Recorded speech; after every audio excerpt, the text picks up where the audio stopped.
شروع اللہ کے نام سے جو رحمان و رحیم ہے۔ لوگو اپنے رب سے ڈرو جس نے تم کو ایک جان سے پیدا کیا اور اسی جان سے اس کا جوڑا بنایا اور ان دونوں سے بہت مرد و عورت دنیا میں پھیلا دیے۔ اس خدا سے ڈرو جس کا واسطہ دے کر تم ایک دوسرے سے اپنے حق مانگتے ہو اور رشتہ و قرابت کے تعلقات کو بگاڑنے سے پرہیز کرو۔ یقین جانو کہ اللہ تم پر نگرانی کر رہا ہے۔ یتیموں کے مال ان کو واپس دو، اچھے مال کو برے مال سے نہ بدل لو، اور ان کے مال اپنے مال کے ساتھ ملا کر نہ کھا جاؤ، یہ بہت بڑا گناہ ہے۔ اور اگر تم یتیموں کے ساتھ بے انصافی کرنے سے ڈرتے ہو تو جو عورتیں تم کو پسند آئیں ان میں سے 2-2، 3-3، 4-4 سے نکاح کر لو۔ لیکن اگر تمہیں اندیشہ ہو کہ ان کے ساتھ عدل نہ کر سکو گے تو پھر ایک ہی بیوی کرو یا ان عورتوں کو زوجیت میں لاؤ جو تمہارے قبضے میں آئی ہیں۔ بے انصافی سے بچنے کے لیے یہ زیادہ قرین ثواب ہے۔ اور عورتوں کے مہر خوش دلی کے ساتھ فرض جانتے ہوئے ادا کرو، البتہ اگر وہ خود اپنی خوشی سے مہر کا کوئی حصہ تمہیں معاف کر دیں تو اسے تم مزے سے کھا سکتے ہو۔ اور اپنے وہ مال جنہیں اللہ نے تمہارے لیے قیام زندگی کا ذریعہ بنایا ہے نادان لوگوں کے حوالے نہ کرو، البتہ انہیں کھانے اور پہننے کے لیے دو اور انہیں نیک ہدایت کرو۔ اور یتیموں کی آزمائش کرتے رہو یہاں تک کہ وہ نکاح کے قابل عمر کو پہنچ جائیں، پھر اگر تم ان کے اندر اہلیت پاؤ تو ان کے مال ان کے حوالے کر دو۔ ایسا کبھی نہ کرنا کہ حد انصاف سے تجاوز کر کے اس خوف سے ان کے مال جلدی جلدی کھا جاؤ کہ وہ بڑے ہو کر اپنے حق کا مطالبہ کریں گے۔ یتیم کا جو سرپرست مالدار ہو وہ پرہیزگاری سے کام لے، اور جو غریب ہو وہ معروف طریقے سے کھائے۔ پھر جب ان کے مال ان کے حوالے کرنے لگو تو لوگوں کو اس پر گواہ بنا لو، اور حساب لینے کے لیے اللہ کافی ہے۔ مردوں کے لیے اس مال میں حصہ ہے جو ماں باپ اور رشتہ داروں نے چھوڑا ہو، اور عورتوں کے لیے بھی اس مال میں حصہ ہے جو ماں باپ اور رشتہ داروں نے چھوڑا ہو، خواہ تھوڑا ہو یا بہت، اور یہ حصہ اللہ کی طرف سے مقرر ہے۔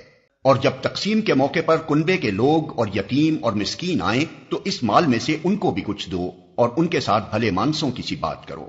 لوگوں کو اس بات کا خیال کر کے ڈرنا چاہیے کہ اگر وہ خود اپنے پیچھے بے بس اولاد چھوڑتے تو مرتے وقت انہیں اپنے بچوں کے حق میں کیسے کچھ اندیشے لاحق ہوتے۔ بس چاہیے کہ وہ خدا کا خوف کریں اور راستی کی بات کریں۔ جو لوگ ظلم کے ساتھ یتیموں کے مال کھاتے ہیں در حقیقت وہ اپنے پیٹ آگ سے بھرتے ہیں، اور وہ ضرور جہنم کی بھڑکتی ہوئی آگ میں جھونکے جائیں گے۔ تمہاری اولاد کے بارے میں اللہ تمہیں ہدایت کرتا ہے کہ مرد کا حصہ 2 عورتوں کے برابر ہے۔ اگر میت کی وارث 2 سے زائد لڑکیاں ہوں تو انہیں ترکے کا 2/3 دیا جائے، اور اگر ایک ہی لڑکی وارث ہو تو آدھا ترکہ اس کا ہے۔ اگر میت صاحب اولاد ہو تو اس کے والدین میں سے ہر ایک کو ترکے کا 6واں حصہ ملنا چاہیے، اور اگر وہ صاحب اولاد نہ ہو اور والدین ہی اس کے وارث ہوں تو ماں کو 3واں حصہ دیا جائے، اور اگر میت کے بھائی بہن بھی ہوں تو ماں 6 حصے کی حقدار ہوگی۔ یہ سب حصے اس وقت نکالے جائیں گے جبکہ وصیت جو میت نے کی ہو پوری کر دی جائے اور جو قرض اس پر ہو ادا کر دیا جائے۔ تم نہیں جانتے کہ تمہارے ماں باپ اور تمہاری اولاد میں سے کون بالحاظ نفع تم سے قریب تر ہے۔ یہ حصے اللہ نے مقرر کر دیے ہیں، اور اللہ یقیناً سب حقیقتوں سے واقف اور ساری مصلحتوں کا جاننے والا ہے۔ اور تمہاری بیویوں نے جو کچھ چھوڑا ہو اس کا آدھا حصہ تمہیں ملے گا اگر وہ بے اولاد ہوں، ورنہ اولاد ہونے کی صورت میں ترکے کا 1/4 حصہ تمہارا ہے، جبکہ وصیت جو انہوں نے کی ہو پوری کر دی جائے اور قرض جو انہوں نے چھوڑا ہو ادا کر دیا جائے۔ اور وہ تمہارے ترکے میں سے 1/4 کی حقدار ہوں گی اگر تم بے اولاد ہو، ورنہ صاحب اولاد ہونے کی صورت میں ان کا حصہ 8واں ہوگا، بعد اس کے کہ جو وصیت تم نے کی ہو وہ پوری کر دی جائے اور جو قرض تم نے چھوڑا ہو وہ ادا کر دیا جائے۔ اور اگر وہ مرد یا عورت جس کی میراث تقسیم طلب ہے بے اولاد بھی ہو اور اس کے ماں باپ بھی زندہ نہ ہوں مگر اس کا ایک بھائی یا ایک بہن موجود ہو تو بھائی اور بہن ہر ایک کو 6واں حصہ ملے گا، اور بھائی بہن 1 سے زیادہ ہوں تو کل ترکے کے 1/3 میں وہ سب شریک ہوں گے، جبکہ وصیت جو کی گئی ہو پوری کر دی جائے اور قرض جو میت نے چھوڑا ہو ادا کر دیا جائے، بشرطے کہ وہ ضرر رساں نہ ہو۔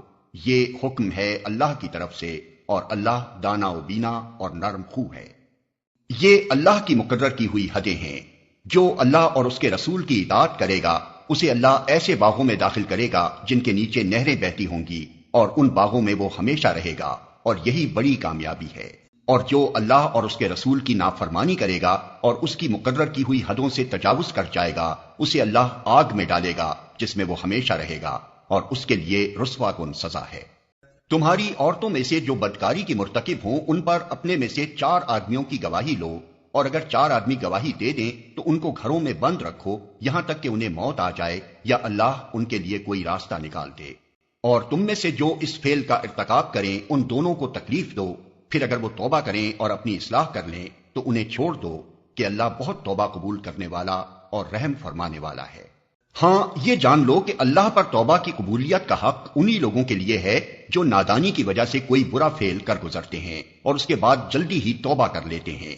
ایسے لوگوں پر اللہ اپنی نظر عنایت سے پھر متوجہ ہو جاتا ہے، اور اللہ ساری باتوں کی خبر رکھنے والا اور حکیم و دانا ہے۔ مگر توبہ ان لوگوں کے لیے نہیں ہے جو برے کام کیے چلے جاتے ہیں، یہاں تک کہ جب ان میں سے کسی کی موت کا وقت آ جاتا ہے اس وقت وہ کہتا ہے کہ اب میں نے توبہ کی، اور اسی طرح توبہ ان کے لیے بھی نہیں ہے جو مرتے دم تک کافر رہیں۔ ایسے لوگوں کے لیے تو ہم نے دردناک سزا تیار کر رکھی ہے۔ اے لوگو جو ایمان لائے ہو، تمہارے لیے یہ حلال نہیں ہے کہ زبردستی عورتوں کے وارث بن بیٹھو، اور نہ یہ حلال ہے کہ انہیں تنگ کر کے اس مہر کا کچھ حصہ اڑا لینے کی کوشش کرو جو تم انہیں دے چکے ہو۔ ہاں اگر وہ کسی صریح بدچلنی کے مرتکب ہوں تو ضرور تمہیں تنگ کرنے کا حق ہے۔ ان کے ساتھ بھلے طریقے سے زندگی بسر کرو۔ اگر وہ تمہیں ناپسند ہوں تو ہو سکتا ہے کہ ایک چیز تمہیں پسند نہ ہو، مگر اللہ نے اسی میں بہت کچھ بھلائی رکھ دی ہو۔ اور اگر تم ایک بیوی کی جگہ دوسری بیوی لے آنے کا ارادہ ہی کر لو تو خواہ تم نے اسے ڈھیر سا مال ہی کیوں نہ دیا ہو، اس میں سے کچھ واپس نہ لینا۔ کیا تم اسے بہتان لگا کر اور صریح ظلم کر کے واپس لوگے؟ اور آخر تم اسے کس طرح لے لوگے جبکہ تم ایک دوسرے سے لطف اندوز ہو چکے ہو اور وہ تم سے پختہ عہد لے چکی ہیں؟ اور جن عورتوں سے تمہارے باپ نکاح کر چکے ہوں ان سے ہرگز نکاح نہ کرو، مگر جو پہلے ہو چکا سو ہو چکا۔ در حقیقت یہ ایک بے حیائی کا فعل ہے، ناپسندیدہ ہے اور برا چلن ہے۔ تم پر حرام کی گئیں تمہاری مائیں، بیٹیاں، بہنیں، پھوپھیاں، خالائیں، بھتیجیاں، بھانجیاں، اور تمہاری وہ مائیں جنہوں نے تم کو دودھ پلایا ہو، اور تمہاری دودھ شریک بہنیں، اور تمہاری بیویوں کی مائیں، اور تمہاری بیویوں کی لڑکیاں جنہوں نے تمہاری گودوں میں پرورش پائی ہے، ان بیویوں کی لڑکیاں جن سے تمہارا تعلق زن و شو ہو چکا ہو، ورنہ اگر صرف نکاح ہوا ہو اور تعلق زن و شو نہ ہوا ہو تو انہیں چھوڑ کر ان کی لڑکیوں سے نکاح کر لینے میں تم پر کوئی مواخذہ نہیں ہے۔ اور تمہارے ان بیٹوں کی بیویاں جو تمہاری صلب سے ہوں، اور یہ بھی تم پر حرام کیا گیا ہے کہ ایک نکاح میں 2 بہنوں کو جمع کرو، مگر جو پہلے ہو گیا سو ہو گیا، اللہ بخشنے والا اور رحم کرنے والا ہے۔ اور وہ عورتیں بھی تم پر حرام ہیں جو کسی دوسرے کے نکاح میں ہوں، یعنی محصنات، البتہ ایسی عورتیں اس سے مستثنی ہیں جو جنگ میں تمہارے ہاتھ آئیں۔ یہ اللہ کا قانون ہے جس کی پابندی تم پر لازم کر دی گئی ہے۔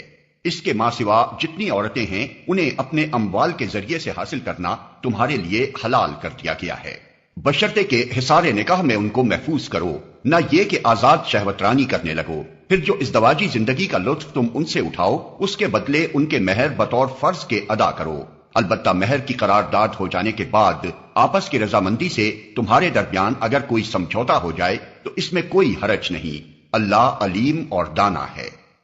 اور جو شخص تم میں سے اتنی مقدرت نہ رکھتا ہو کہ خاندانی مسلمان عورتوں یعنی محصنات سے نکاح کر سکے، اسے چاہیے کہ تمہاری ان لونڈیوں میں سے کسی کے ساتھ نکاح کر لے جو تمہارے قبضے میں ہوں اور مومنہ ہوں۔ اللہ تمہارے ایمانوں کا حال خوب جانتا ہے، تم سب ایک ہی گروہ کے لوگ ہو، لہذا ان کے سرپرستوں کی اجازت سے ان کے ساتھ نکاح کر لو اور معروف طریقے سے ان کے مہر ادا کر دو تاکہ وہ حصار نکاح میں محفوظ یعنی محصنات ہو کر رہیں، آزاد شہوت رانی کرتی پھریں اور نہ چوری چھپے آشنائیاں کریں۔ پھر جب وہ حصار نکاح میں محفوظ ہو جائیں اور اس کے بعد کسی بد چلنی کی مرتکب ہوں تو ان پر اس سزا کی بنسبت آدھی سزا ہے جو خاندانی عورتوں یعنی محصنات کے لیے مقرر ہے۔ یہ سہولت تم میں سے ان لوگوں کے لیے پیدا کی گئی ہے جن کو شادی نہ کرنے سے بندے تقوی کے ٹوٹ جانے کا اندیشہ ہو، لیکن اگر تم صبر کرو تو یہ تمہارے لیے بہتر ہے، اور اللہ بخشنے والا اور رحم فرمانے والا ہے۔ اللہ چاہتا ہے کہ تم پر ان طریقوں کو واضح کرے اور انہی طریقوں پر تمہیں چلائے جن کی پیروی تم سے پہلے گزرے ہوئے صلحاء کرتے تھے۔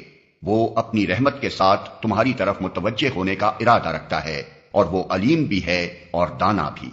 ہاں اللہ تو تم پر رحمت کے ساتھ توجہ کرنا چاہتا ہے، مگر جو لوگ خود اپنی خواہشات نفس کی پیروی کر رہے ہیں وہ چاہتے ہیں کہ تم راہ راست سے ہٹ کر دور نکل جاؤ۔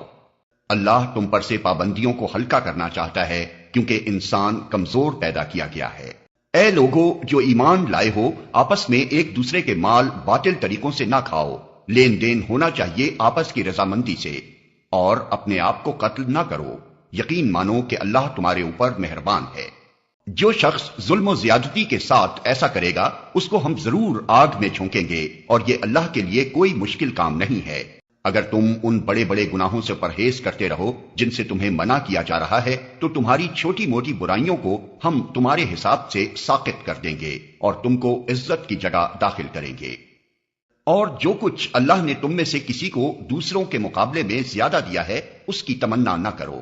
جو کچھ مردوں نے کمایا ہے اس کے مطابق ان کا حصہ ہے، اور جو کچھ عورتوں نے کمایا ہے اس کے مطابق ان کا حصہ۔ ہاں، اللہ سے اس کے فضل کی دعا مانگتے رہو، یقیناً اللہ ہر چیز کا علم رکھتا ہے۔ اور ہم نے ہر اس ترکے کے حقدار مقرر کر دیے ہیں جو والدین اور رشتہ دار چھوڑیں۔ اب رہے وہ لوگ جن سے تمہارے عہد و پیمان ہوں تو ان کا حصہ انہیں دو، یقیناً اللہ ہر چیز پر نگراں ہے۔ مرد عورتوں پر قوام ہیں اس بنا پر کہ اللہ نے ان میں سے ایک کو دوسرے پر فضیلت دی ہے، اور اس بنا پر کہ مرد اپنے مال خرچ کرتے ہیں۔ بس جو صالح عورتیں ہیں وہ اطاعت شعار ہوتی ہیں، اور مردوں کے پیچھے اللہ کی حفاظت و نگرانی میں ان کے حقوق کی حفاظت کرتی ہیں۔ اور جن عورتوں سے تمہیں سرکشی کا اندیشہ ہو انہیں سمجھاؤ، خوابگاہوں میں ان سے علیحدہ رہو اور مارو۔ پھر اگر وہ تمہاری مطیع ہو جائیں تو خواہ مخواہ ان پر دست درازی کے لیے بہانے تلاش نہ کرو۔ یقین رکھو کہ اوپر اللہ موجود ہے جو بڑا اور بالا تر ہے۔ اور اگر تم لوگوں کو کہیں میاں اور بیوی کے تعلقات بگڑ جانے کا اندیشہ ہو تو ایک حکم مرد کے رشتہ داروں میں سے اور ایک عورت کے رشتہ داروں میں سے مقرر کرو۔ وہ دونوں اصلاح کرنا چاہیں گے تو اللہ ان کے درمیان موافقت کی صورت نکال دے گا۔ اللہ سب کچھ جانتا ہے اور باخبر ہے۔ اور تم سب اللہ کی بندگی کرو، اس کے ساتھ کسی کو شریک نہ بناؤ، ماں باپ کے ساتھ نیک برتاؤ کرو، قرابت داروں اور یتیموں اور مسکینوں کے ساتھ حسن سلوک سے پیش آؤ، اور پڑوسی رشتہ دار سے، اجنبی ہمسائے سے، پہلو کے ساتھی اور مسافر سے، اور ان لونڈی غلاموں سے جو تمہارے قبضے میں ہوں احسان کا معاملہ رکھو۔ یقین جانو اللہ کسی ایسے شخص کو پسند نہیں کرتا جو اپنے پندار میں مغرور ہو اور اپنی بڑائی پر فخر کرے، اور ایسے لوگ بھی اللہ کو پسند نہیں ہیں جو کنجوسی کرتے ہیں اور دوسروں کو بھی کنجوسی کی ہدایت کرتے ہیں، اور جو کچھ اللہ نے اپنے فضل سے انہیں دیا ہے اسے چھپاتے ہیں۔ ایسے کافر نعمت لوگوں کے لیے ہم نے رسوا کن عذاب مہیا کر رکھا ہے۔ اور وہ لوگ بھی اللہ کو ناپسند ہیں جو اپنے مال محض لوگوں کو دکھانے کے لیے خرچ کرتے ہیں اور در حقیقت نہ اللہ پر ایمان رکھتے ہیں نہ روز آخر پر۔ سچ یہ ہے کہ شیطان جس کا رفیق ہوا اسے بہت ہی بری رفاقت میسر آئی۔ آخر ان لوگوں پر کیا آفت آ جاتی اگر یہ اللہ اور روز آخر پر ایمان رکھتے اور جو کچھ اللہ نے دیا ہے اس میں سے خرچ کرتے۔ اگر یہ ایسا کرتے تو اللہ سے ان کی نیکی کا حال چھپا نہ رہ جاتا۔ اللہ کسی پر ذرہ برابر بھی ظلم نہیں کرتا۔ اگر کوئی ایک نیکی کرے تو اللہ اسے دو چند کرتا ہے اور پھر اپنی طرف سے بڑا اجر عطا فرماتا ہے۔ پھر سوچو کہ اس وقت یہ کیا کریں گے جب ہم ہر امت میں سے ایک گواہ لائیں گے اور ان لوگوں پر تمہیں یعنی محمد صلی اللہ علیہ وسلم کو گواہ کی حیثیت سے کھڑا کریں گے۔ اس وقت وہ سب لوگ جنہوں نے رسول کی بات نہ مانی اور اس کی نافرمانی کرتے رہے تمنا کریں گے کہ کاش زمین پھٹ جائے اور وہ اس میں سما جائیں۔ وہاں یہ اپنی کوئی بات اللہ سے نہ چھپا سکیں گے۔ اے لوگو جو ایمان لائے ہو، جب تم نشے کی حالت میں ہو تو نماز کے قریب نہ جاؤ۔ نماز اس وقت پڑھنی چاہیے جب تم جانو کہ کیا کہہ رہے ہو، اور اسی طرح جنابت کی حالت میں بھی نماز کے قریب نہ جاؤ جب تک کہ غسل نہ کر لو، الا یہ کہ راستے سے گزرتے ہو۔ اور اگر کبھی ایسا ہو کہ تم بیمار ہو یا سفر میں ہو یا تم میں سے کوئی شخص رفع حاجت کر کے آئے یا تم نے عورتوں سے لمس کیا ہو اور پھر پانی نہ ملے تو پاک مٹی سے کام لو اور اس سے اپنے چہروں اور ہاتھوں پر مسح کر لو۔ بے شک اللہ نرمی سے کام لینے والا اور بخشش فرمانے والا ہے۔ تم نے ان لوگوں کو بھی دیکھا جنہیں کتاب کے علم کا کچھ حصہ دیا گیا ہے، وہ خود ضلالت کے خریدار بنے ہوئے ہیں اور چاہتے ہیں کہ تم بھی راہ گم کر دو۔ اللہ تمہارے دشمنوں کو خوب جانتا ہے اور تمہاری حمایت و مددگاری کے لیے اللہ ہی کافی ہے۔ جو لوگ یہودی بن گئے ہیں ان میں کچھ لوگ ہیں جو الفاظ کو ان کے محل سے پھیر دیتے ہیں اور دین حق کے خلاف نیش زنی کرنے کے لیے اپنی زبانوں کو توڑ موڑ کر کہتے ہیں سمعنا و عصینا اور اسما غیر مسمعین اور رائنا، حالانکہ اگر وہ کہتے سمعنا و اطعنا اور اسما اور انظرنا تو یہ انہی کے لیے بہتر تھا اور زیادہ راست بازی کا طریقہ تھا، مگر ان پر تو ان کی باطل پرستی کی بدولت اللہ کی پھٹکار پڑی ہوئی ہے، اس لیے وہ کم ہی ایمان لاتے ہیں۔ اے وہ لوگوں جنہیں کتاب دی گئی تھی، مان لو اس کتاب کو جو ہم نے اب نازل کی ہے اور جو اس کتاب کی تصدیق و تائید کرتی ہے جو تمہارے پاس پہلے سے موجود تھی۔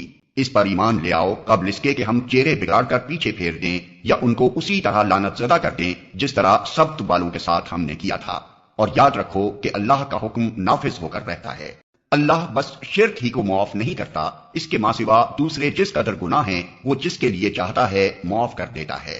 اللہ کے ساتھ جس نے کسی اور کو شریک ٹھہرایا اس نے تو بہت ہی بڑا جھوٹ تصنیف کیا اور بڑے سخت گناہ کی بات کی۔ تم نے ان لوگوں کو بھی دیکھا جو بہت اپنی پاکیزگی نفس کا دم بھرتے ہیں، حالانکہ پاکیزگی تو اللہ ہی جسے چاہتا ہے عطا کرتا ہے، اور انہیں جو پاکیزگی نہیں ملتی تو در حقیقت ان پر ذرہ برابر بھی ظلم نہیں کیا جاتا۔ دیکھو تو صحیح، یہ اللہ پر بھی جھوٹے افطرا گھڑنے سے نہیں چوکتے، اور ان کے سریحاً گناہگار ہونے کے لیے یہی ایک گناہ کافی ہے۔ کیا تم نے ان لوگوں کو نہیں دیکھا جنہیں کتاب کے علم میں سے کچھ حصہ دیا گیا ہے، اور ان کا حال یہ ہے کہ جبت اور طاغوت کو مانتے ہیں، اور کافروں کے متعلق کہتے ہیں کہ ایمان لانے والوں سے تو یہی زیادہ صحیح راستے پر ہیں۔ ایسے ہی لوگ ہیں جن پر اللہ نے لعنت کی ہے، اور جس پر اللہ لعنت کر دے پھر تم اس کا کوئی مددگار نہیں پاؤ گے۔ کیا حکومت میں ان کا کوئی حصہ ہے؟ اگر ایسا ہوتا تو یہ دوسروں کو ایک پھوٹی کوڑی تک نہ دیتے۔ پھر کیا یہ دوسروں سے اس لیے حسد کرتے ہیں کہ اللہ نے انہیں اپنے فضل سے نواز دیا؟ اگر یہ بات ہے تو انہیں معلوم ہو کہ ہم نے تو ابراہیم کی اولاد کو کتاب اور حکمت عطا کی اور ملک عظیم بخش دیا، مگر ان میں سے کوئی اس پر ایمان لایا اور کوئی اس سے منہ موڑ گیا، اور منہ موڑنے والوں کے لیے تو بس جہنم کی بھڑکتی ہوئی آگ ہی کافی ہے۔ جن لوگوں نے ہماری آیات کو ماننے سے انکار کر دیا ہے انہیں بالیقین ہم آگ میں جھونکیں گے، اور جب ان کے بدن کی کھال گل جائے گی تو اس کی جگہ دوسری کھال پیدا کر دیں گے تاکہ وہ خوب عذاب کا مزہ چکھیں۔ اللہ بڑی قدرت رکھتا ہے اور اپنے فیصلوں کو عمل میں لانے کی حکمت خوب جانتا ہے۔ اور جن لوگوں نے ہماری آیات کو مان لیا اور نیک عمل کیے ان کو ہم ایسے باغوں میں داخل کریں گے جن کے نیچے نہریں بہتی ہوں گی، جہاں وہ ہمیشہ ہمیشہ رہیں گے، اور ان کو پاکیزہ بیویاں ملیں گی، اور انہیں ہم گھنی چھاؤں میں رکھیں گے۔ مسلمانوں، اللہ تمہیں حکم دیتا ہے کہ امانتیں اہل امانت کے سپرد کر دو، اور جب لوگوں کے درمیان فیصلہ کرو تو عدل کے ساتھ کرو۔ اللہ تم کو نہایت عمدہ نصیحت کرتا ہے، اور یقیناً اللہ سب کچھ سنتا اور دیکھتا ہے۔ اے لوگو جو ایمان لائے ہو، اطاعت کرو اللہ کی اور اطاعت کرو رسول کی اور ان لوگوں کی جو تم میں سے صاحب امر ہوں۔ پھر اگر تمہارے درمیان کسی معاملے میں نزاع ہو جائے تو اسے اللہ اور رسول کی طرف پھیر دو، اگر تم واقعی اللہ اور روز آخر پر ایمان رکھتے ہو۔ یہی ایک صحیح طریقہ کار ہے اور انجام کے اعتبار سے بھی بہتر ہے۔ اے نبی، تم نے دیکھا نہیں ان لوگوں کو جو دعویٰ تو کرتے ہیں کہ ہم ایمان لائے ہیں اس کتاب پر جو تمہاری طرف نازل کی گئی ہے اور ان کتابوں پر جو تم سے پہلے نازل کی گئی تھیں، مگر چاہتے یہ ہیں کہ اپنے معاملات کا فیصلہ کرانے کے لیے طاغوت کی طرف رجوع کریں، حالانکہ انہیں طاغوت سے کفر کرنے کا حکم دیا گیا تھا۔ شیطان انہیں بھٹکا کر راہ راست سے بہت دور لے جانا چاہتا ہے۔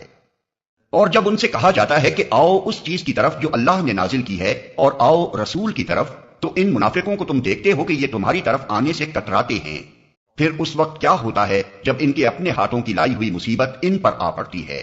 اس وقت یہ تمہارے پاس قسمیں کھاتے ہوئے آتے ہیں اور کہتے ہیں کہ خدا کی قسم ہم تو صرف بھلائی چاہتے تھے اور ہماری نیت تو یہ تھی کہ فریقین میں کسی طرح موافقت ہو جائے۔ اللہ جانتا ہے جو کچھ ان کے دلوں میں ہے، ان سے تعرض مت کرو، انہیں سمجھاؤ اور ایسی نصیحت کرو جو ان کے دلوں میں اتر جائے۔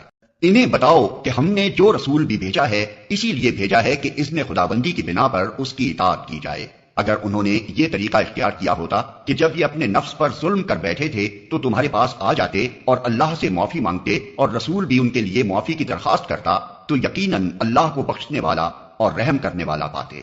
نہیں اے محمد، تمہارے رب کی قسم، یہ کبھی مومن نہیں ہو سکتے جب تک کہ اپنے باہمی اختلافات میں یہ تم کو فیصلہ کرنے والا نہ مان لیں۔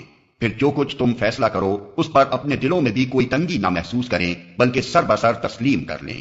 اگر ہم نے انہیں حکم دیا ہوتا کہ اپنے آپ کو ہلاک کر دو یا اپنے گھروں سے نکل جاؤ تو ان میں سے کم ہی آدمی اس پر عمل کرتے، حالانکہ جو نصیحت انہیں کی جاتی ہے اگر یہ اس پر عمل کرتے تو یہ ان کے لیے زیادہ بہتری اور زیادہ ثابت قدمی کا موجب ہوتا، اور جب یہ ایسا کرتے تو ہم انہیں اپنی طرف سے بہت بڑا اجر دیتے اور انہیں سیدھا راستہ دکھا دیتے۔ جو اللہ اور رسول کی اطاعت کرے گا وہ ان لوگوں کے ساتھ ہوگا جن پر اللہ نے انعام فرمایا ہے، یعنی انبیاء اور صدیقین اور شہداء اور صالحین۔ کیسے اچھے ہیں یہ رفیق جو کسی کو میسر آئیں۔ یہ حقیقی فضل ہے جو اللہ کی طرف سے ملتا ہے، اور حقیقت جاننے کے لیے بس اللہ ہی کا علم کافی ہے۔ اے لوگو جو ایمان لائے ہو، مقابلے کے لیے ہر وقت تیار رہو، پھر جیسا موقع ہو الگ الگ دستوں کی شکل میں نکلو یا اکٹھے ہو کر۔ ہاں، تم میں کوئی آدمی ایسا بھی ہے جو لڑائی سے جی چراتا ہے، اگر تم پر کوئی مصیبت آئے تو کہتا ہے اللہ نے مجھ پر بڑا فضل کیا کہ میں ان لوگوں کے ساتھ نہ گیا، اور اگر اللہ کی طرف سے تم پر فضل ہو تو کہتا ہے، اور اس طرح کہتا ہے کہ گویا تمہارے اور اس کے درمیان محبت کا تو کوئی تعلق تھا ہی نہیں، کہ کاش میں بھی ان کے ساتھ ہوتا تو بڑا کام بن جاتا۔ ایسے لوگوں کو معلوم ہو کہ اللہ کی راہ میں لڑنا چاہیے ان لوگوں کو جو آخرت کے بدلے دنیا کی زندگی کو فروخت کر دیں، پھر جو اللہ کی راہ میں لڑے گا اور مارا جائے گا یا غالب رہے گا اسے ضرور ہم اجر عظیم عطا کریں گے۔ آخر کیا وجہ ہے کہ تم اللہ کی راہ میں ان بے بس مردوں، عورتوں اور بچوں کی خاطر نہ لڑو جو کمزور پا کر دبا لیے گئے ہیں اور فریاد کر رہے ہیں کہ خدایا ہم کو اس بستی سے نکال جس کے باشندے ظالم ہیں، اور اپنی طرف سے ہمارا کوئی حامی و مددگار پیدا کر دے۔ جن لوگوں نے ایمان کا راستہ اختیار کیا ہے وہ اللہ کی راہ میں لڑتے ہیں، اور جنہوں نے کفر کا راستہ اختیار کیا ہے وہ طاغوت کی راہ میں لڑتے ہیں۔ بس شیطان کے ساتھیوں سے لڑو اور یقین جانو کہ شیطان کی چالیں حقیقت میں نہایت کمزور ہیں۔ تم نے ان لوگوں کو بھی دیکھا جن سے کہا گیا تھا کہ اپنے ہاتھ روکے رکھو اور نماز قائم کرو اور زکات دو۔ اب جو انہیں لڑائی کا حکم دیا گیا تو ان میں سے ایک فریق کا حال یہ ہے کہ لوگوں سے ایسا ڈر رہے ہیں جیسا خدا سے ڈرنا چاہیے یا کچھ اس سے بھی بڑھ کر۔ کہتے ہیں خدایا یہ ہم پر لڑائی کا حکم کیوں لکھ دیا، کیوں نہ ہمیں ابھی کچھ اور مہلت دی۔ ان سے کہو دنیا کا سرمایہ زندگی تھوڑا ہے اور آخرت ایک خدا ترس انسان کے لیے زیادہ بہتر ہے، اور تم پر ظلم ایک شمع برابر بھی نہ کیا جائے گا۔ رہی موت تو جہاں بھی تم ہو وہ بہرحال تمہیں آ کر رہے گی، خواہ تم کیسی ہی مضبوط عمارتوں میں ہو۔ اگر انہیں کوئی فائدہ پہنچتا ہے تو کہتے ہیں یہ اللہ کی طرف سے ہے، اور اگر کوئی نقصان پہنچتا ہے تو کہتے ہیں یہ تمہاری بدولت ہے۔ کہو سب کچھ اللہ ہی کی طرف سے ہے۔ آخر ان لوگوں کو کیا ہو گیا ہے کہ کوئی بات ان کی سمجھ میں نہیں آتی۔ اے انسان تجھے جو بھلائی بھی حاصل ہوتی ہے اللہ کی عنایت سے ہوتی ہے، اور جو مصیبت تجھ پر آتی ہے وہ تیرے اپنے کسب و عمل کی بدولت ہے۔ اے محمد ہم نے تم کو لوگوں کے لیے رسول بنا کر بھیجا ہے، اور اس پر خدا کی گواہی کافی ہے۔ جس نے رسول کی اطاعت کی اس نے دراصل خدا کی اطاعت کی، اور جو منہ موڑ گیا تو بہرحال ہم نے تمہیں ان لوگوں پر پاسبان بنا کر تو نہیں بھیجا ہے۔ وہ منہ پر کہتے ہیں کہ ہم مطیع فرمان ہیں، مگر جب تمہارے پاس سے نکلتے ہیں تو ان میں سے ایک گروہ راتوں کو جمع ہو کر تمہاری باتوں کے خلاف مشورے کرتا ہے۔ اللہ ان کی یہ ساری سرگوشیاں لکھ رہا ہے، تم ان کی پرواہ نہ کرو اور اللہ پر بھروسہ رکھو، وہی بھروسے کے لیے کافی ہے۔ کیا یہ لوگ قرآن پر غور نہیں کرتے؟ اگر یہ اللہ کے سوا کسی اور کی طرف سے ہوتا تو اس میں بہت کچھ اختلاف بیانی پائی جاتی۔ یہ لوگ جہاں کوئی اطمینان بخش یا خوفناک خبر سن پاتے ہیں اسے لے کر پھیلا دیتے ہیں، حالانکہ اگر یہ اسے رسول اور اپنی جماعت کے ذمہ دار اصحاب تک پہنچائیں تو وہ ایسے لوگوں کے علم میں آ جائے جو ان کے درمیان اس بات کی صلاحیت رکھتے ہیں کہ اس سے صحیح نتیجہ اخذ کر سکیں۔ تم لوگوں پر اللہ کی مہربانی اور رحمت نہ ہوتی تو تمہاری کمزوریاں ایسی تھیں کہ معدود چند کے سوا تم سب شیطان کے پیچھے لگ گئے ہوتے۔ بس اے نبی تم اللہ کی راہ میں لڑو، تم اپنی ذات کے سوا کسی اور کے لیے ذمہ دار نہیں ہو۔ البتہ اہل ایمان کو لڑنے کے لیے اکساؤ، بعید نہیں کہ اللہ کافروں کا زور توڑ دے۔ اللہ کا زور سب سے زیادہ زبردست اور اس کی سزا سب سے زیادہ سخت ہے۔ جو بھلائی کی سفارش کرے گا وہ اس میں سے حصہ پائے گا، اور جو برائی کی سفارش کرے گا وہ اس میں سے حصہ پائے گا، اور اللہ ہر چیز پر نظر رکھنے والا ہے۔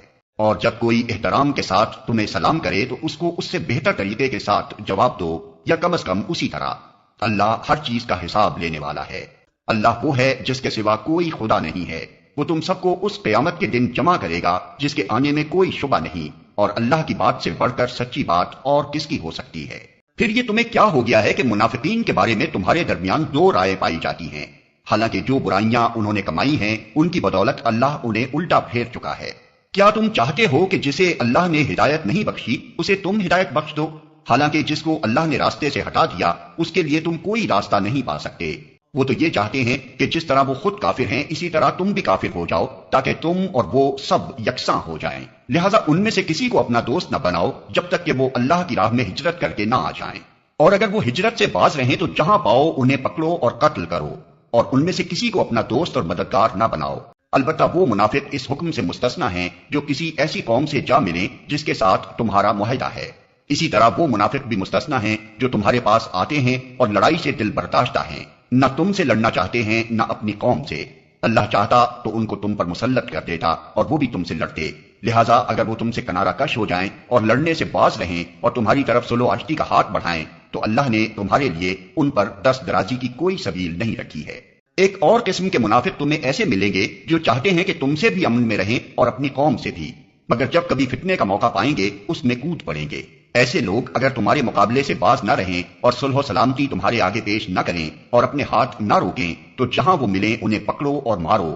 ان پر ہاتھ اٹھانے کے لیے ہم نے تمہیں کھلی حجت دے دی ہے۔ کسی مومن کا یہ کام نہیں ہے کہ دوسرے مومن کو قتل کرے الا یہ کہ اس سے چوک ہو جائے، اور جو شخص کسی مومن کو غلطی سے قتل کر دے تو اس کا کفارہ یہ ہے کہ ایک مومن کو غلامی سے آزاد کرے اور مقتول کے وارثوں کو خوں بہا دے، الا یہ کہ وہ خوں بہا معاف کر دیں۔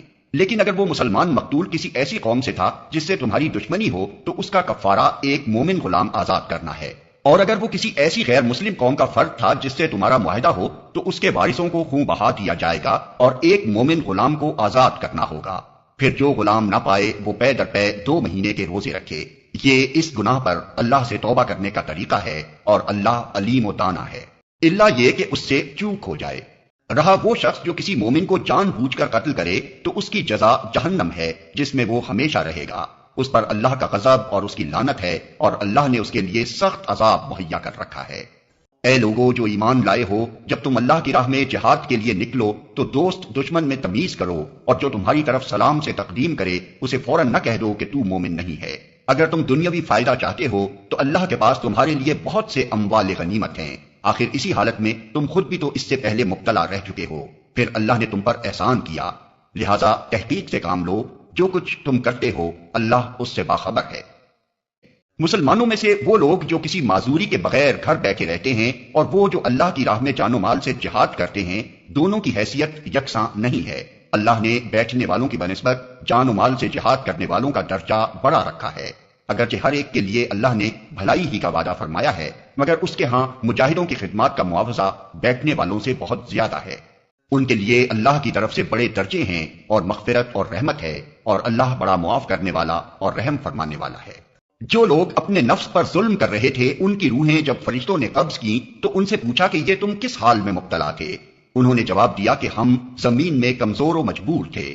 فرشتوں نے کہا کیا خدا کی زمین وسیع نہ تھی کہ تم اس میں ہجرت؟ ہاں، جو مرد، عورتیں اور بچے واقعی بے بس ہیں اور نکلنے کا کوئی راستہ اور ذریعہ نہیں پاتے، بعید نہیں کہ اللہ انہیں معاف کر دے، اللہ بڑا معاف کرنے والا اور درگزر فرمانے والا ہے۔ جو کوئی اللہ کی راہ میں ہجرت کرے گا وہ زمین میں پناہ لینے کے لیے بہت جگہ اور بسر اوقات کے لیے بڑی گنجائش پائے گا، اور جو اپنے گھر سے اللہ اور رسول کی طرف ہجرت کے لیے نکلے پھر راستے ہی میں اسے موت آ جائے اس کا اجر اللہ کے ذمے واجب ہو گیا، اللہ بہت بخشش فرمانے والا اور رحیم ہے۔ اور جب تم لوگ سفر کے لیے نکلو تو کوئی مذائقہ نہیں اگر نماز میں اختصار کر دو، خصوصاً جب کہ تمہیں اندیشہ ہو کہ کافر تمہیں ستائیں گے، کیونکہ وہ کھلم کھلا تمہاری دشمنی پر تلے ہوئے ہیں۔ اور اے نبی جب تم مسلمانوں کے درمیان ہو اور حالت جنگ میں انہیں نماز پڑھانے کھڑے ہو تو چاہیے کہ ان میں سے ایک گروہ تمہارے ساتھ کھڑا ہو اور اسلحہ لیے رہے، پھر جب وہ سجدہ کر لے تو پیچھے چلا جائے، اور دوسرا گروہ جس نے ابھی نماز نہیں پڑھی ہے آ کر تمہارے ساتھ پڑھے اور وہ بھی چوکنا رہے اور اپنے اسلحہ لیے رہے، کیونکہ کفار اس طاق میں ہیں کہ تم اپنے ہتھیاروں اور اپنے سامان کی طرف سے ذرا غافل ہو تو وہ تم پر یکبارگی ٹوٹ پڑے۔ البتہ اگر تم بارش کی وجہ سے تکلیف محسوس کرو یا بیمار ہو تو اسلحہ رکھ دینے میں مذائقہ نہیں، مگر پھر بھی چوکنے رہو، یقین رکھو کہ اللہ نے کافروں کے لیے رسوا کن۔ پھر جب نماز سے فارغ ہو جاؤ تو کھڑے اور بیٹھے اور لیٹے ہر حال میں اللہ کو یاد کرتے رہو، اور جب اطمینان نصیب ہو جائے تو پوری نماز پڑھو۔ نماز در حقیقت ایسا فرض ہے جو پابندی وقت کے ساتھ اہل ایمان پر لازم کیا گیا ہے۔ اس گروہ کے تعاقب میں کمزوری نہ دکھاؤ، اگر تم تکلیف اٹھا رہے ہو تو تمہاری طرح وہ بھی تکلیف اٹھا رہے ہیں، اور تم اللہ سے اس چیز کے امیدوار ہو جس کے وہ امیدوار نہیں ہیں۔ اللہ سب کچھ جانتا ہے اور وہ حکیم و دانا ہے۔ اے نبی ہم نے یہ کتاب حق کے ساتھ تمہاری طرف نازل کی ہے تاکہ جو راہ راست اللہ نے تمہیں دکھائی ہے اس کے مطابق لوگوں کے درمیان فیصلہ کرو۔ تم بددیانت لوگوں کی طرف سے جھگڑنے والے نہ بنو، اور اللہ سے درگزر کی درخواست کرو، وہ بڑا درگزر فرمانے والا اور رحیم ہے۔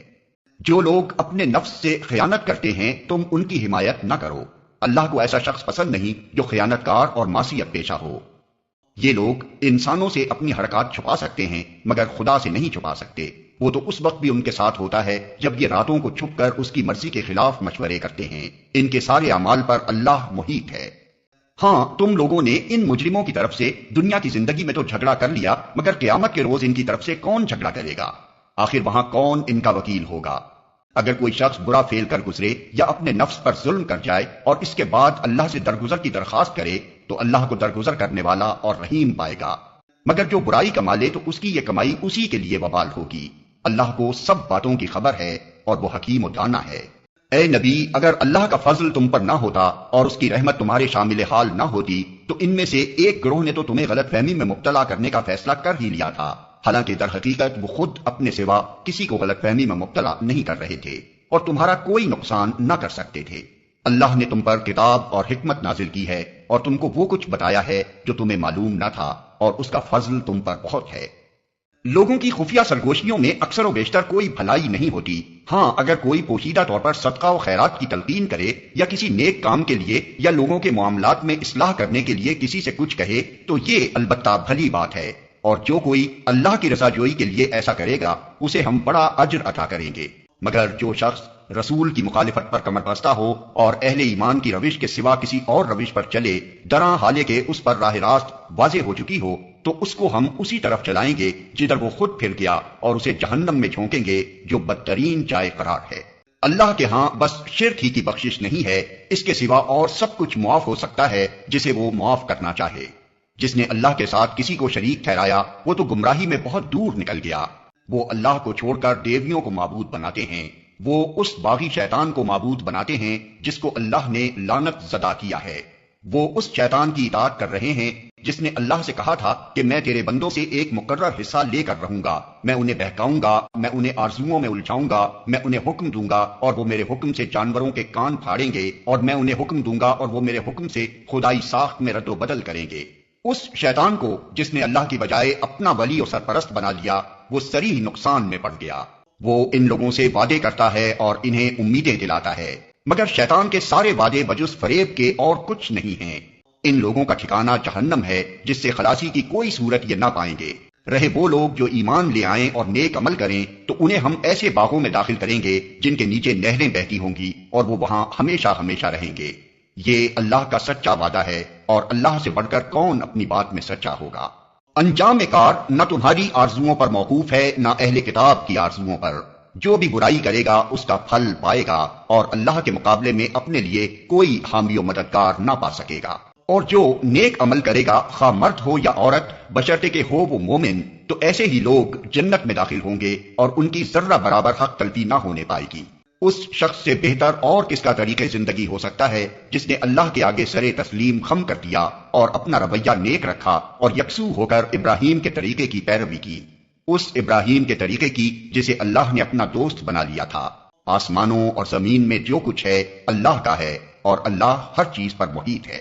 لوگ تم سے عورتوں کے معاملے میں فتویٰ پوچھتے ہیں، کہو اللہ تمہیں ان کے معاملے میں فتویٰ دیتا ہے، اور ساتھ ہی وہ احکام بھی یاد دلاتا ہے جو پہلے سے تم کو اس کتاب میں سنائے جا رہے ہیں، یعنی وہ احکام جو ان یتیم لڑکیوں کے متعلق ہیں جن کے حق تم ادا نہیں کرتے اور جن کے نکاح کرنے سے تم باز رہتے ہو، یا لالچ کی بنا پر تم خود ان سے نکاح کر لینا چاہتے ہو، اور وہ احکام جو ان بچوں کے متعلق ہیں جو بیچارے کوئی زور نہیں رکھتے۔ اللہ تمہیں ہدایت کرتا ہے کہ یتیموں کے ساتھ انصاف پر قائم رہو، اور جو بھلائی تم کرو گے وہ اللہ کے علم سے چھپی نہ رہ جائے گی۔ جب کسی عورت کو اپنے شوہر سے بدسلوکی یا بے رخی کا خطرہ ہو تو کوئی مذائقہ نہیں اگر میاں اور بیوی کچھ حقوق کی کمی بیشی پر آپس میں صلح کر لیں۔ صلح بہرحال بہتر ہے۔ نفس تنگ دلی کی طرف جلدی مائل ہو جاتے ہیں، لیکن اگر تم لوگ احسان سے پیش آؤ اور خدا ترسی سے کام لو تو یقین رکھو کہ اللہ تمہارے اس طرز عمل سے بے خبر نہ ہوگا۔ بیویوں کے درمیان پورا عدل کرنا تمہارے بس میں نہیں ہے، تم چاہو بھی تو اس پر قادر نہیں ہو سکتے۔ لہذا قانون الہی کا منشا پورا کرنے کے لیے یہ کافی ہے کہ ایک بیوی کی طرف اس طرح نہ جھک جاؤ کہ دوسری کو ادھر لٹکتا چھوڑ دو۔ اگر تم اپنا طرز عمل درست رکھو اور اللہ سے ڈرتے رہو تو اللہ چشم پوشی کرنے والا اور رحم فرمانے والا ہے۔ لیکن اگر زوجین ایک دوسرے سے الگ ہی ہو جائیں تو اللہ اپنی وسیع قدرت سے ہر ایک کو دوسرے کی محتاجی سے بے نیاز کر دے گا۔ اللہ کا دامن بہت کشادہ ہے اور وہ دانا و بینا ہے۔ آسمانوں اور زمین میں جو کچھ ہے سب اللہ ہی کا ہے۔ تم سے پہلے جن کو ہم نے کتاب دی تھی انہیں بھی یہی ہدایت کی تھی، اور اب تم کو بھی یہی ہدایت کرتے ہیں کہ خدا سے ڈرتے ہوئے کام کرو۔ لیکن اگر تم نہیں مانتے تو نہ مانو۔ آسمان و زمین کی ساری چیزوں کا مالک اللہ ہی ہے اور وہ بے نیاز ہے، ہر تعریف کا مستحق۔ ہاں، اللہ ہی مالک ہے ان سب چیزوں کا جو آسمانوں میں ہیں اور جو زمین میں ہیں، اور کارسازی کے لیے بس وہی کافی ہے۔ اگر وہ چاہے تو تم لوگوں کو ہٹا کر تمہاری جگہ دوسروں کو لے آئے، اور وہ اس کی پوری قدرت رکھتا ہے۔ جو شخص محض ثواب دنیا کا طالب ہو، اسے معلوم ہونا چاہیے کہ اللہ کے پاس ثواب دنیا بھی ہے اور ثواب آخرت بھی، اور اللہ سمیع و بصیر ہے۔ اے لوگو جو ایمان لائے ہو، انصاف کے علمبردار اور خدا واسطے کے گواہ بنو، اگرچہ تمہارے انصاف اور تمہاری گواہی کی زد خود تمہاری اپنی ذات پر یا تمہارے والدین اور رشتہ داروں پر ہی کیوں نہ پڑتی ہو۔ فریق معاملہ خواہ مالدار ہو یا غریب، اللہ تم سے زیادہ ان کا خیر خواہ ہے، لہٰذا اپنی خواہش نفس کی پیروی میں عدل سے باز نہ رہو، اور اگر تم نے لگی لپٹی بات کہی یا سچائی سے پہلو بچایا تو جان رکھو کہ جو کچھ تم کرتے ہو اللہ کو اس کی خبر ہے۔ اے لوگو جو ایمان لائے ہو، ایمان لاؤ اللہ پر اور اس کے رسول پر اور اس کتاب پر جو اللہ نے اپنے رسول پر نازل کی ہے، اور ہر اس کتاب پر جو اس سے پہلے وہ نازل کر چکا ہے۔ جس نے اللہ اور اس کے ملائکہ اور اس کی کتابوں اور اس کے رسولوں اور روز آخرت سے کفر کیا، وہ گمراہی میں بھٹک کر بہت دور نکل گیا۔ رہے وہ لوگ جو ایمان لائے پھر کفر کیا، پھر ایمان لائے پھر کفر کیا، پھر اپنے کفر میں بڑھتے چلے گئے، تو اللہ ہرگز ان کو معاف نہ کرے گا اور نہ کبھی ان کو راہ راست دکھائے گا۔ اور جو منافق اہل ایمان کو چھوڑ کر کافروں کو اپنا رفیق بناتے ہیں، انہیں یہ مژدہ سنا دو کہ ان کے لیے دردناک سزا تیار ہے۔ کیا یہ لوگ عزت کی طلب میں ان کے پاس جاتے ہیں؟ حالانکہ عزت تو ساری کی ساری اللہ ہی کے لیے ہے۔ اللہ اس کتاب میں تم کو پہلے ہی حکم دے چکا ہے کہ جہاں تم سنو کہ اللہ کی آیات کے خلاف کفر بکا جا رہا ہے اور ان کا مذاق اڑایا جا رہا ہے، وہاں نہ بیٹھو جب تک کہ لوگ کسی دوسری بات میں نہ لگ جائیں۔ اب اگر تم ایسا کرتے ہو تو تم بھی انہی کی طرح ہو۔ یقین جانو کہ اللہ منافقوں اور کافروں کو جہنم میں ایک جگہ جمع کرنے والا ہے۔ یہ منافق تمہارے معاملے میں انتظار کر رہے ہیں کہ اونٹ کس کروٹ بیٹھتا ہے۔ اگر اللہ کی طرف سے فتح تمہاری ہوئی تو آ کر کہیں گے کہ کیا ہم تمہارے ساتھ نہ تھے؟ اگر کافروں کا پلہ بھاری رہا تو ان سے کہیں گے کہ کیا ہم تمہارے خلاف لڑنے پر قادر نہ تھے اور پھر بھی ہم نے تم کو مسلمانوں سے بچایا؟ بس اللہ ہی تمہارے اور ان کے معاملے کا فیصلہ قیامت کے روز کرے گا، اور اس فیصلے میں اللہ نے کافروں کے لیے مسلمانوں پر غالب آنے کی ہرگز کوئی سبیل نہیں رکھی ہے۔ یہ منافق اللہ کے ساتھ دھوکے بازی کر رہے ہیں، حالانکہ در حقیقت اللہ ہی نے انہیں دھوکے میں ڈال رکھا ہے۔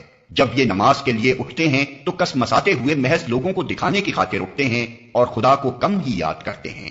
کفر و ایمان کے درمیان ڈاوا ڈول ہیں، نہ پورے اس طرف ہیں نہ پورے اس طرف۔ جسے اللہ نے بھٹکا دیا ہو اس کے لیے تم کوئی راستہ نہیں پا سکتے۔ اے لوگو جو ایمان لائے ہو، مومنوں کو چھوڑ کر کافروں کو اپنا رفیق نہ بناؤ۔ کیا تم چاہتے ہو کہ اللہ کو اپنے خلاف صریح حجت دے دو؟ یقین جانو کہ منافق جہنم کے سب سے نیچے طبقے میں جائیں گے اور تم کسی کو ان کا مددگار نہ پاؤ گے۔ البتہ جو ان میں سے تائب ہو جائیں اور اپنے طرز عمل کی اصلاح کر لیں اور اللہ کا دامن تھام لیں اور اپنے دین کو اللہ کے لیے خالص کر دیں، ایسے لوگ مومنوں کے ساتھ ہیں اور اللہ مومنوں کو ضرور اجر عظیم عطا فرمائے گا۔ آخر اللہ کو کیا پڑی ہے کہ تمہیں خواہ مخواہ سزا دے اگر تم شکر گزار بندے بنے رہو اور ایمان کی روش پر چلو۔ اللہ بڑا قدردان ہے اور سب کے حال سے واقف ہے۔ اللہ اس کو پسند نہیں کرتا کہ آدمی بدگوئی پر زبان کھولے الا یہ کہ کسی پر ظلم کیا گیا ہو، اور اللہ سب کچھ سننے اور جاننے والا ہے۔ مظلوم ہونے کی صورت میں اگرچہ تم کو بدگوئی کا حق ہے، لیکن اگر تم ظاہر و باطن میں بھلائی ہی کیے جاؤ یا کم از کم برائی سے درگزر کرو تو اللہ کی صفت بھی یہی ہے کہ وہ بڑا معاف کرنے والا ہے، حالانکہ سزا دینے پر پوری قدرت رکھتا ہے۔ جو لوگ اللہ اور اس کے رسولوں سے کفر کرتے ہیں اور چاہتے ہیں کہ اللہ اور اس کے رسولوں کے درمیان تفریق کریں اور کہتے ہیں کہ ہم کسی کو مانیں گے اور کسی کو نہ مانیں گے اور کفر و ایمان کے بیچ میں ایک راہ نکالنے کا ارادہ رکھتے ہیں، وہ سب پکے کافر ہیں، اور ایسے کافروں کے لیے ہم نے وہ سزا مہیا کر رکھی ہے جو انہیں ذلیل و خوار کر دینے والی ہوگی۔ بخلاف اس کے جو لوگ اللہ اور اس کے تمام رسولوں کو مانیں اور ان کے درمیان تفریق نہ کریں، ان کو ہم ضرور ان کے اجر عطا کریں گے، اور اللہ بڑا درگزر فرمانے والا اور رحم کرنے والا ہے۔ یہ اہل کتاب اگر آج تم سے مطالبہ کر رہے ہیں کہ تم آسمان سے کوئی تحریر ان پر نازل کراؤ، تو اس سے بڑھ چڑھ کر مجرمانہ مطالبے یہ پہلے موسیٰ سے کر چکے ہیں۔ اس سے تو انہوں نے کہا تھا کہ ہمیں خدا کو علانیہ دکھا دو، اور اسی سرکشی کی وجہ سے یکا یک ان پر بجلی ٹوٹ پڑی تھی۔ پھر انہوں نے بچڑے کو اپنا معبود بنا لیا، حالانکہ یہ کھلی کھلی نشانیاں دیکھ چکے تھے۔ اس پر بھی ہم نے ان سے درگزر کیا۔ ہم نے موسیٰ کو صریح فرمان عطا کیا اور ان لوگوں پر طور کو اٹھا کر ان سے اس فرمان کی اطاعت کا عہد لیا۔ ہم نے ان کو حکم دیا کہ دروازے میں سجدہ ریز ہوتے ہوئے داخل ہوں۔ ہم نے ان سے کہا کہ سبت کا قانون نہ توڑو اور اس پر ان سے پختہ عہد لیا۔ آخر کار ان کی عہد شکنی کی وجہ سے اور اس وجہ سے کہ انہوں نے اللہ کی آیات کو جھٹلایا اور متعدد پیغمبروں کو ناحق قتل کیا اور یہاں تک کہا کہ ہمارے دل غلافوں میں محفوظ ہیں، حالانکہ در حقیقت ان کی باطل پرستی کے سبب سے اللہ نے ان کے دلوں پر ٹھپا لگا دیا ہے اور اسی وجہ سے یہ بہت کم ایمان لاتے ہیں۔ پھر اپنے کفر میں اتنے بڑھے کہ مریم پر سخت بہتان لگایا اور خود کہا کہ ہم نے مسیح عیسیٰ ابن مریم رسول اللہ کو قتل کر دیا ہے، حالانکہ فی الواقع انہوں نے نہ اس کو قتل کیا نہ صلیب پر چڑھایا، بلکہ معاملہ ان کے لیے مشتبہ کر دیا گیا، اور جن لوگوں نے اس کے بارے میں اختلاف کیا ہے وہ بھی دراصل شک میں مبتلا ہیں، ان کے پاس اس معاملے میں کوئی علم نہیں ہے، محض گمان ہی کی پیروی ہے۔ انہوں نے مسیح کو یقین کے ساتھ قتل نہیں کیا بلکہ اللہ نے اس کو اپنی طرف اٹھا لیا۔ اللہ زبردست طاقت رکھنے والا اور حکیم ہے۔ اور اہل کتاب میں سے کوئی ایسا نہ ہوگا جو اس کی موت سے پہلے اس پر ایمان نہ لے آئے گا، اور قیامت کے روز وہ ان پر گواہی دے گا۔ غرض ان یہودی بن جانے والوں کے اسی ظالمانہ رویے کی بنا پر اور اس بنا پر کہ یہ بکثرت اللہ کے راستے سے روکتے ہیں اور سود لیتے ہیں جس سے انہیں منع کیا گیا تھا، اور لوگوں کے مال ناجائز طریقوں سے کھاتے ہیں، ہم نے بہت سی وہ پاک چیزیں ان پر حرام کر دیں جو پہلے ان کے لیے حلال تھیں، اور جو لوگ ان میں سے کافر ہیں ان کے لیے ہم نے دردناک عذاب تیار کر رکھا ہے۔ مگر ان میں جو لوگ پختہ علم رکھنے والے ہیں اور ایماندار ہیں وہ سب اس تعلیم پر ایمان لاتے ہیں جو تمہاری طرف نازل کی گئی ہے اور جو تم سے پہلے نازل کی گئی تھی۔ اس طرح کے ایمان لانے والے اور نماز و زکوٰۃ کی پابندی کرنے والے اور اللہ اور روز آخر پر سچا عقیدہ رکھنے والے لوگوں کو ہم ضرور اجر عظیم عطا کریں گے۔ اے محمد، ہم نے تمہاری طرف اسی طرح وحی بھیجی ہے جس طرح نوح اور اس کے بعد کے پیغمبروں کی طرف بھیجی تھی۔ ہم نے ابراہیم، اسماعیل، اسحاق، یعقوب اور اولاد یعقوب، عیسیٰ، ایوب، یونس، ہارون اور سلیمان کی طرف وحی بھیجی۔ ہم نے داؤد کو زبور دی۔ ہم نے ان رسولوں پر بھی وحی نازل کی جن کا ذکر ہم اس سے پہلے تم سے کر چکے ہیں، اور ان رسولوں پر بھی جن کا ذکر تم سے نہیں کیا۔ ہم نے موسیٰ سے اس طرح گفتگو کی جس طرح گفتگو کی جاتی ہے۔ یہ سارے رسول خوشخبری دینے والے اور ڈرانے والے بنا کر بھیجے گئے تھے تاکہ ان کو مبعوث کر دینے کے بعد لوگوں کے پاس اللہ کے مقابلے میں کوئی حجت نہ رہے، اور اللہ بہرحال غالب رہنے والا اور حکیم و دانا ہے۔ لوگ نہیں مانتے تو نہ مانے، مگر اللہ گواہی دیتا ہے کہ جو کچھ اس نے تم پر نازل کیا ہے اپنے علم سے نازل کیا ہے، اور اس پر ملائکہ بھی گواہ ہیں، اگرچہ اللہ کا گواہ ہونا بالکل کفایت کرتا ہے۔ جو لوگ اس کو ماننے سے خود انکار کرتے ہیں اور دوسروں کو خدا کے راستے سے روکتے ہیں وہ یقیناً گمراہی میں حق سے بہت دور نکل گئے ہیں۔ اس طرح جن لوگوں نے کفر و بغاوت کا طریقہ اختیار کیا اور ظلم و ستم پر اتر آئے، اللہ ان کو ہرگز معاف نہ کرے گا اور انہیں کوئی راستہ بجز جہنم کے راستے کے نہ دکھائے گا جس میں وہ ہمیشہ رہیں گے۔ اللہ کے لیے یہ کوئی مشکل کام نہیں ہے۔ لوگوں، یہ رسول تمہارے پاس تمہارے رب کی طرف سے حق لے کر آ گیا ہے، ایمان لے آؤ، تمہارے ہی لیے بہتر ہے، اور اگر انکار کرتے ہو تو جان لو کہ آسمانوں اور زمین میں جو کچھ ہے سب اللہ کا ہے، اور اللہ علیم بھی ہے اور حکیم بھی۔